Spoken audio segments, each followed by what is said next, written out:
If you could script who miraculously would accidentally show up on the night you had cardiac arrest unexpectedly, you couldn't have drawn it up any better.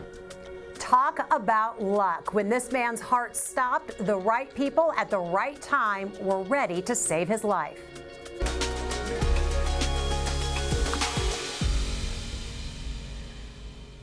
Good morning, everyone. I'm Jessica Lovell, and welcome to the Morning Medical Update. If you go into cardiac arrest outside a hospital, the odds are actually against you. 9 out of 10 people don't make it, according to the American Heart Association. And that's just part of what makes John Cook's story so remarkable. Here's Alexis Del Cid.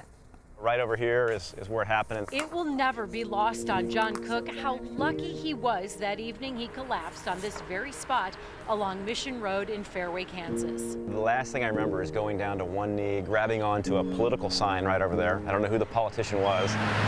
It was after 7 p.m. and John, whose whole family was out of town, had decided to go for an evening jog instead of hitting the treadmill at home.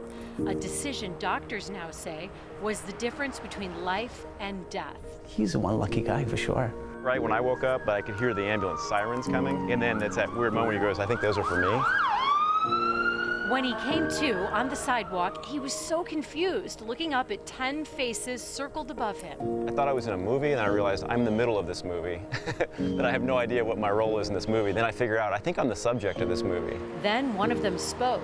Her first comment to me was, you and I have been making out for 2.5 minutes. So. She was one of 2 bystanders who'd been doing CPR. John sat up and saw a man beside her, but weirdly, he was in scrubs. I didn't know if that was a dream that he was in doctor stuff or that he actually was a doctor. He was the real deal, the University of Kansas Health System cardiac fellow, Dr. Prakash Acharya. I actually had my scrubs on, and in the cath lab we have this head cover. I don't think I had taken off the head cover. It turns out Dr. Acharya saw John collapse while he was driving down the road that he seldom traveled at that time of day. My brother-in-law came in from San Diego. I thought I'll go home, I'll have dinner with him, and I'll come back and do my paperwork. The cardiologist then joined 2 women who also happened to be nearby, who also happened to be skilled in CPR, and then more people pulled over. 2 of them were not your average Good Samaritans. It didn't take me long to figure out how lucky I was. They were cardiac anesthesiologists, also with the University of Kansas Health System. We know that from the data that if you have a cardiac arrest outside the hospital, the outcomes are very poor. But not under circumstances like these, surrounded by heart specialists and people trained in CPR. If you could script who miraculously would accidentally show up on the night you had cardiac arrest unexpectedly, you couldn't have drawn it up any better. Are you ever going to deviate from this? No, this is where I'll jog for the rest of my life. Well, we are pleased to welcome John Cook to today's program. It's been 1 year since he collapsed, and we're glad to see you alive and well. We're also reuniting him again with Sarissa Curry, one of the 2 people who performed high-quality CPR on John. Good to have you with us. Thank you. And we also have Dr. Jennifer Williams alongside us today, the Director of Nursing Practice, Research, and Professional Development. How are you? Good morning. Great. Good morning. We also have Alexis Del Cid standing by with Nurse Sarah Doyle, who will give us some tips, good CPR tips here in just a little bit. Ladies, good morning. We'll see you in a few. Let's get to John, though. John, what's it like just, again, sitting here, upright, doing well? No, it feels good. It's interesting you mentioned 1 year. I don't know about you, it doesn't feel like that long ago. It feels like just yesterday, but you're right, it was October 6th. So just about a year ago. No, it feels great to be upright, to be breathing, and I appreciate all this, but it's, it was just in the right place, the wrong place, wrong time, right place, right. Know, all those combinations. It feels great to still be here. A date that you'll never forget. I'm sure the same for Sarissa as well, because in that story we heard you say that this is the part you said you were making out with John for a couple of minutes. Kind of, what do you remember from that day? I remember everything from that day. I was on the way here. I was just walking through that again, and the timeline is so clear in my mind, from the decision to go that way and go for ice cream to seeing what was going on with John.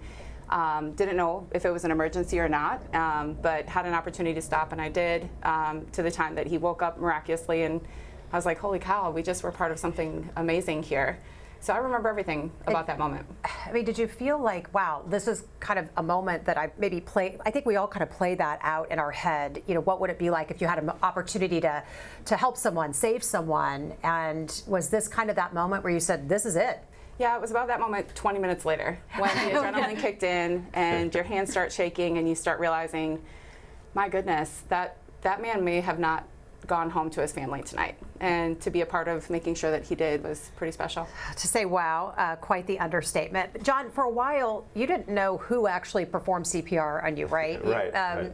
How did you end up finding Sarissa? I know they did a big story on you in the paper, and you guys, social media, the powers of social media brought you together. Social media, because she was an image in my mind. I was rushed off to the hospital, so we had two totally different paths the rest of that evening, and then months later there was an article in the Kansas City Star, Sarissa's picture, Sarissa's name. We live kind of far apart from each other in Kansas City, and we both had these worlds where, for months she had friends that were saying, "Who's this guy?" I had people in my life saying, "Who's the woman that saved you?" Neither of us knew that. The article comes up, and both of our social media worlds probably explode with Sarissa's friend saying, "Here, I think we found the guy," and my friend saying, "I think we found the blonde woman that the face that you remember, that you made out with," as you said. So and then we just instantly connected from that. Once we both had each other's names, it wouldn't have been a given, but I think we both had the heart to want to know each other and to find each other, and we did just that. Well, so. Tell us about that moment and what you guys did to celebrate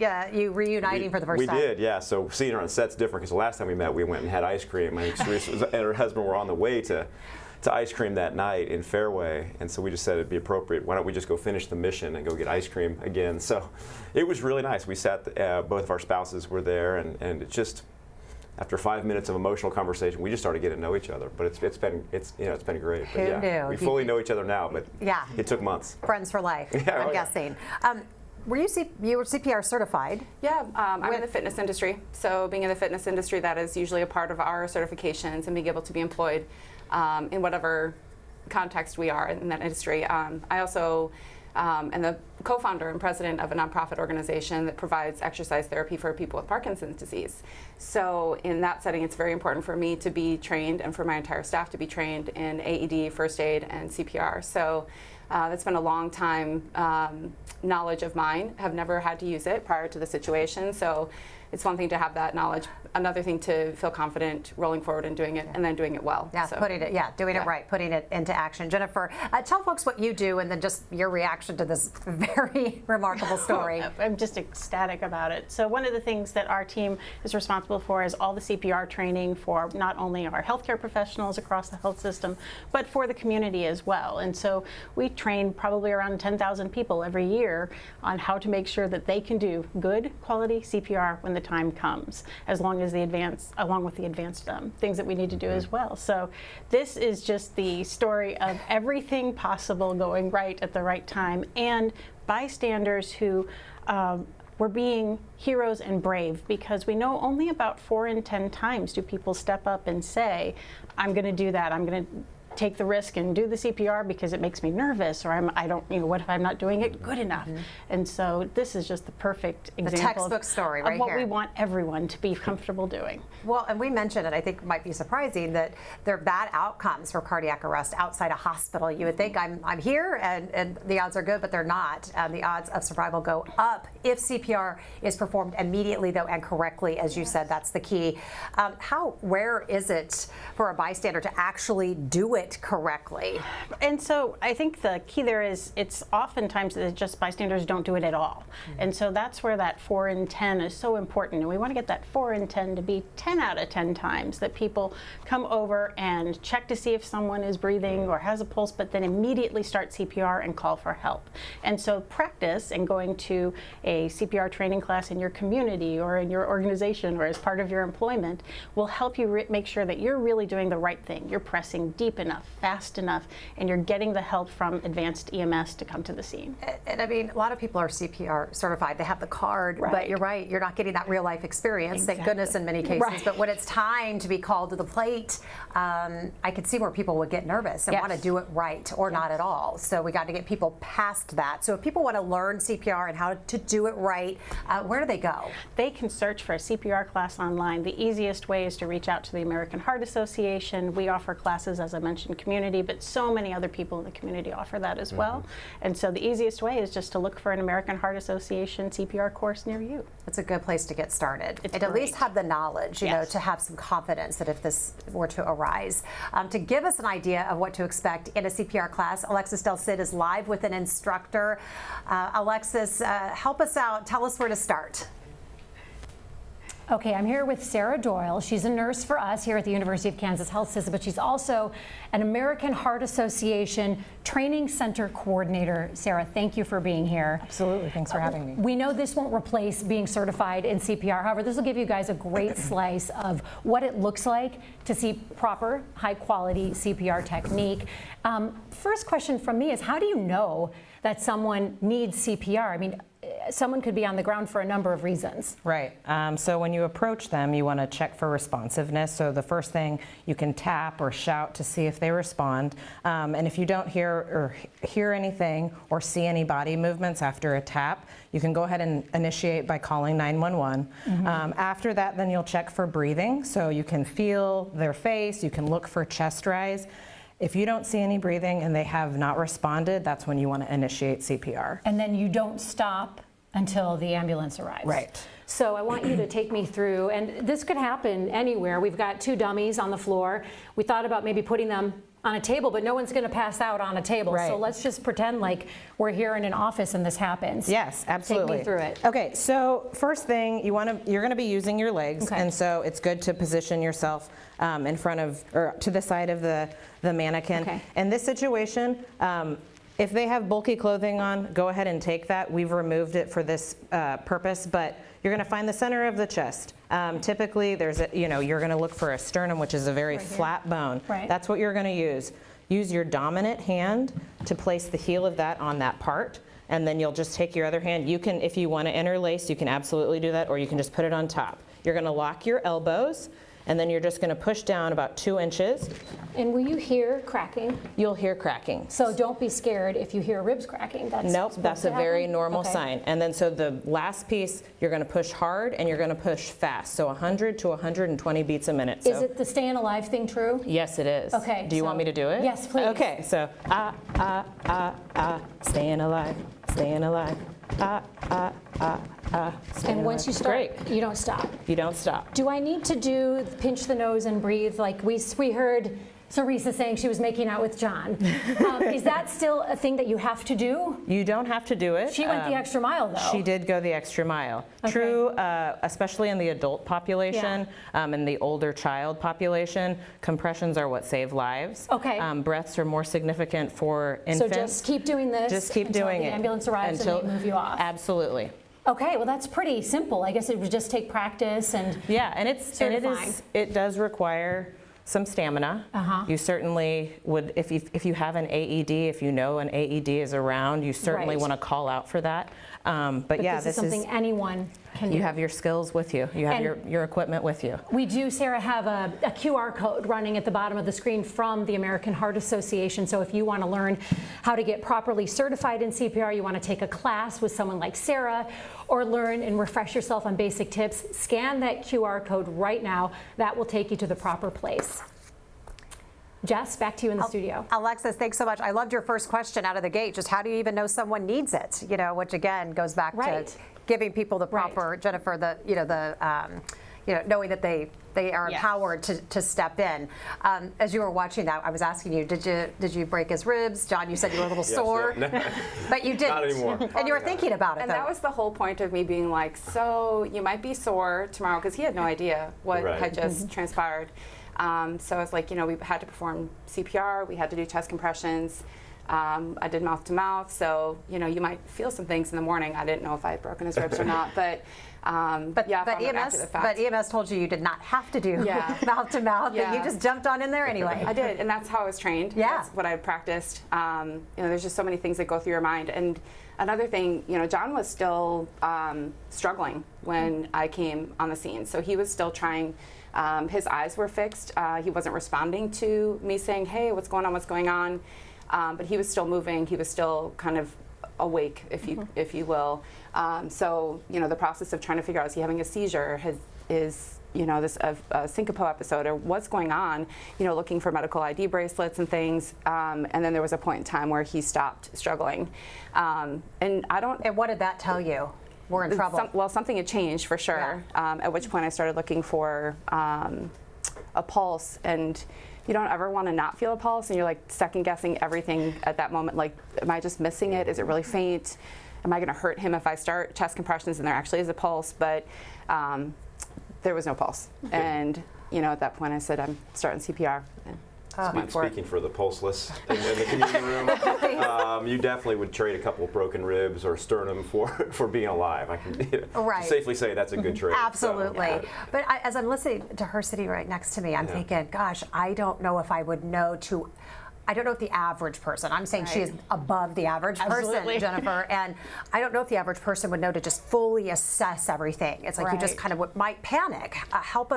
Walk us through that panic moment of, oh my God, I have somebody's life in my hands. Absolutely. What the science tells us is even if you walked up and John was still struggling and moving a little bit, but you couldn't tell if you had a pulse or not, we don't want to spend time worrying too long. It's better, again, to get the heart beating, moving blood, as opposed to waiting. And so if somebody is not able to talk to you and they don't seem to be responding at all, it's worth starting CPR if you think you can't feel a pulse at all, to make sure you're not going to hurt their heart. We want to make sure we do the right thing and get it started as quickly as possible, because that's the key here, is get it started right away, just like you did, so that we make sure we're actually helping the patient who needs it the most. Okay, a couple more quick questions. Sure. So she walks up, she's by herself. She doesn't have, a half a dozen other people with her.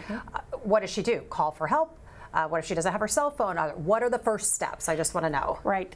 First off, always make sure it's safe. What if it had been a power line that had fallen down or something like that? That's the one thing you just want to make sure you check around. What's it look like?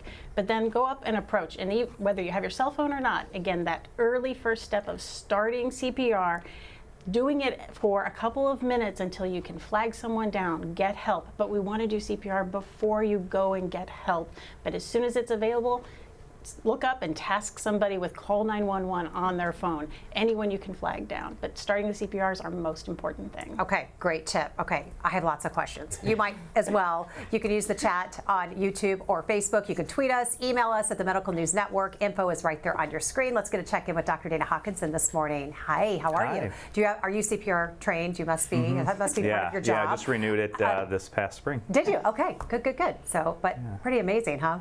Yeah, I mean, just doing something is going to help. Compressions, and then of course the breaths when you can, but doing those compressions is just vitally important. So yeah, right now, again, in the hospital, turning to COVID, we have 20 active infections. It has gone up slightly the past couple weeks. Hopefully we'll start to see a plateau rather than a continued increase, but overall I think it's definitely not where it has been in the past, and if we can just slow that progression of new cases, that will be good as well. All right, and more good news starting this week. Anyone can order free COVID tests from the federal government, and they made it easy for us. Go to covidtest.gov, and you can get 4 tests shipped right to your home. And if you still have tests sitting around, they might not be expired. Is that correct? Are they safe to use? Yeah, they have extended expiration, or they have extended the use of some expired tests, and so extended those expiration dates as well. So be sure to check those out, because again, if you are sick, especially if you're high risk, test early so that you can get on Paxlovid. But if you are sick, please don't go to work. Please don't send your children to school. I understand there are issues with that, and it's not always that simple. But to keep other people safe, it is vitally important to test if you are starting to have symptoms. And right now, what we believe from talking with KDHE is that most of the viral illnesses that are going around really is SARS-CoV-2, is COVID-19, and a very small amount of those other cough and cold viruses. So vitally important to check. All right, Doc Hawk, good stuff this morning. Do we have any reporters on the line with us? Let's get to some of our community questions today. And Sean wants to know, would you always use an AED if one is available? Do you use CPR after an AED? Tell us what the process is there. Right. So you're going to start with CPR, and then while you're doing CPR, if you have another person there, they can be getting the AED set up. You can pause for just briefly to get those patches on the person, turn it on, and then you'll follow the prompts. And the prompts will tell you either keep doing CPR or everyone stand back and go ahead and apply a shock. So yes, you would always want to make sure you attach it, follow the prompts, but if it tells you not to shock, you're going to keep doing CPR, and after a shock, you're most likely going to continue CPR. Terry wants to know, John, did you ever learn why you went into cardiac arrest? What was the story there? Yeah, and there's still a lot of unknowns, but after spending that next week in the hospital, they got to some answers. But in some ways, a very kind of freak incident in a way. Nothing that had to do with my long-term heart or condition. I'd had a good physical earlier that year. So I think the exact reason's unknown, but it was a very extreme version of something that was kind of a once in a, that wasn't hereditary or genetic or anything like that. And it was something that I'd been living with for the 3 weeks before and started to have some signs of, and just hadn't been aware of it. So yeah, looking back, leading up to that moment, were you noticing any changes in your body? Little things that in retrospect, or in hindsight, I could see what happened, but they were very minor. Yeah.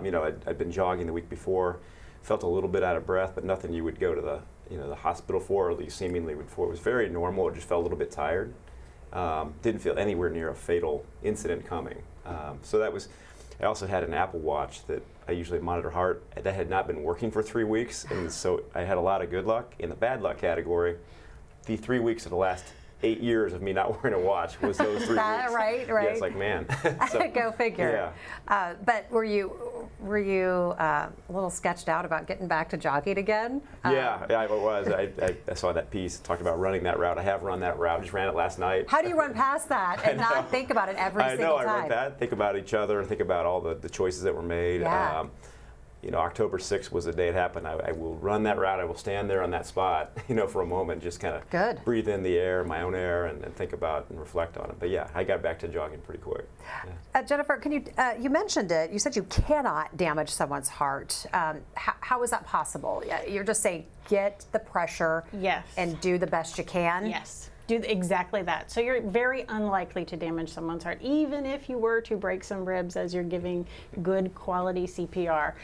It's all about getting that pressure in the chest to help squeeze the heart, to help pump the blood around. And so it's very unlikely that you could ever harm somebody's heart, especially if you're following all those steps of getting help from EMS to arrive and help take the patient to the next level of care. So another question was just about, if you do it right, I mean, what is the likelihood of it truly being successful and bringing somebody who does not have a pulse back to life? You're the amazing story. Well, we hope we hear more of these stories, though. I don't want him to be the rarity. So we know that right now it's only about 10% of patients will have spontaneous return of their heartbeat, especially as quickly as possible. But what you described to us is one of those situations where it is really important for us to pay attention to our bodies and to listen, and all the great things about how you had a physical and you're aware, but that's where we really want to make sure that if more people stepped in to do CPR, we can probably work on improving the outcomes and moving that 10% to a much better number. Yeah, we'll take the 10%, but yeah, we'd love to see it higher. Another question for you, Sarissa, is have you ever been in a situation close to this? Have you ever had to perform CPR before? I have not had to perform personally, but I have seen it. Again, being in the gym industry, the fitness industry for a long time, we've had people who've had heart attacks. We've had a person who had an infection in their heart that they didn't know about, and they went into cardiac arrest. He was brought back with an AED, and I've seen some unsuccessful cases too, unfortunately. And I think those are really what prompted me to be active in this situation. Is I didn't want his outcome to be that. I didn't know if he had children. I didn't know if all the things that I would want for my family. I wanted that to continue for him, so it was important to me. How often should you do CPR? Take that course to stay current? Typically, especially in the community, you can take a course every 2 years to refresh. One of the things that we found within healthcare is that it works even better if we, about every quarter, every 90 days, we have all of our healthcare providers also do a practice of CPR. And so that's really boosted people's confidence in situations where maybe it is less likely that they would have a patient who would have their heart stop. And so every 2 years a course, but then if you can throw in refreshers to your practice session to really kind of think about it, never going to be a bad choice. And just kind of back to the bystanders being protected, can somebody be sued for hurting someone or doing it wrong? That's a great question, and I think that is something that people are afraid of. There are Good Samaritan laws, and so if you're doing this voluntarily, you're not expecting anything to come of it other than hopefully great outcome for that person. You are protected in what you do. And I have a funny little quip on that. When the EMS was asking, he's like, you know, didn't have to do mouth to mouth, and I was like, oh, do I need to leave my name or anything in case he wants to know who performed, you know, like in case he got sick or whatever. And the guy was like, no, do you want his name? Because if anybody's gonna like be able to do anything about it, it would be you. Like you're fully protected. Right. So, yeah. But it was just like, no, you can walk away from this situation. Your work is done. Exactly. In a way. It's just such a remarkable story. Everybody in our office has just been talking about it, and we're just so happy to have you all here, and just we're learning so much. So hopefully somebody's watching this and can step in and do what you did one day. I want to get our takeaways today. Jennifer, I'm going to start with you. What's the biggest thing we want people to take away today? We want anyone to learn CPR, whether it's in their community setting, elementary, middle school, junior high, it doesn't matter how old you are. We know that the earlier you learn, the more likely you are to be able to practice more often. And then be brave. Be the person who steps in and says, I can do this and I can make it possible for someone to have an amazing outcome. So start that CPR, check the person, and get help immediately. That's what we really want people to know. All right, lots of takeaways today. What's the biggest one? For me, like John is obviously clearly healthy, takes care of himself. You don't know if it's going to be you, and you just hope so much that someone around you is confident and capable of doing that for you or for one of your loved ones or whoever around you needs it. So do it. Be confident. Do it. Thank you for sharing your side of the story. I think somebody could see you and go, I want to be like you. I want to be like her. Be like Sarissa. John, before we get to your takeaway, just what's it like? I mean, how has this last year changed for you, and just how do you look at life now? What's the new perspective? Yeah. No, I mean, full perspective of just everything cliche that is a cliche about living every moment and, you know, feeling so blessed to still be here. All that is true. But I guess when I really reflect, my takeaway is, in all the certification classes and the textbooks, you know, it's all there. There's going to be a moment where you need that. To your point about being brave, and to speak uniquely from the 10% person that is luckily still here, the decisions Sarissa made or that others would make, it would be so easy just to go on with your evening, to go on for ice cream that night because you see somebody sort of flailing there, and maybe you think it's just something, maybe you think that person's just resting. But to have the instinct, if you have this much of the instinct that there's something amiss, the difference in her going on for ice cream and her stopping for me that night, obviously that's why I'm still here, why my family still has me. And so, you know, I just think to come up out of the certification classes and books, to know there's going to be a moment where you have to make a choice and to err on the side of following your instinct and helping somebody. It's the entire reason I'm here. I'm so appreciative that she made that choice that night. I know. I want you two to keep sharing your story. It's really amazing because it's going to change lives and save lives. So thank you all for being here with us today. Starting next week, you can see special editions of the Morning Medical Update on television. We are rolling out a 4-part series dedicated to advancements in cancer care. Today, patients who had absolutely no chance 5-10 years ago of being cured are being cured. Tune in Tuesdays for Cancer, Choices, Hope, and Science. In the Kansas City area, it's on KCTV5 at 9:30. In Topeka, check out WIBW at 9 a.m. That is Tuesdays in October, starting next week. For now, thanks again to all of our guests, and thanks to our viewers for being with us today. Consider signing up for CPR classes if you haven't already. Be safe, get out there, make it a great week. Sometimes the best medicine is hitting the gym, but not all workouts are created equal. I'm Jessica Lovell on the next Open Mics with Dr. Stites. Staying in shape and staying away from the hospital. The science behind exercise and its countless benefits for patients. Wednesday at 8. Subscribe to our Morning Medical Update and Open Mics with Dr. Stites podcast. Now everywhere podcasts are available.